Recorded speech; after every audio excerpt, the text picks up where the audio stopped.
অতিথি হিসেবে সার্বক্ষণিকভাবে দুদিন ধরে অবস্থান করছেন জনাব ফাতেমা বেগম, উপজেলা শিক্ষা মাধ্যমিক শিক্ষা অফিসার ফুলতলা খুলনা। বিশেষ অতিথি হিসেবে আর থাকবেন ফুলতলা উপজেলা মাধ্যমিক শিক্ষক সমিতির সুযোগ্য সভাপতি অধ্যক্ষ গাজী মারিফুল কবির। আগামী দিনেও এই অনুষ্ঠানে সভাপতিত্ব করবেন অত্র বিদ্যালয় ম্যানেজিং কমিটির সম্মানিত সভাপতি, বিশিষ্ট শিক্ষাবিদ, বিশিষ্ট রাজনীতিবিদ জনাব শেখ সিরাজুল ইসলাম। সার্বক্ষণিক তত্ত্বাবধানে থাকবেন আমাদের প্রধান শিক্ষক জনাব প্রসাদ রায় মহোদয়।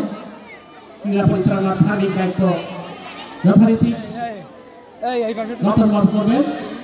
আমরা রতনবাবু আমরা আপনার দৃষ্টি আকর্ষণ করছি। আচ্ছা, দ্রুত করেন।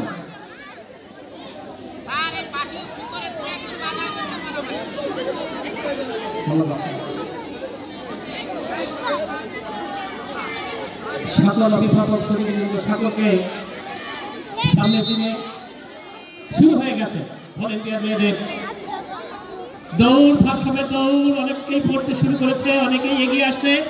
আমরা যেন খেয়াল করি, শেষ হয়ে গেল। আমরা দেখতে পাচ্ছি আমাদের ম্যাডাম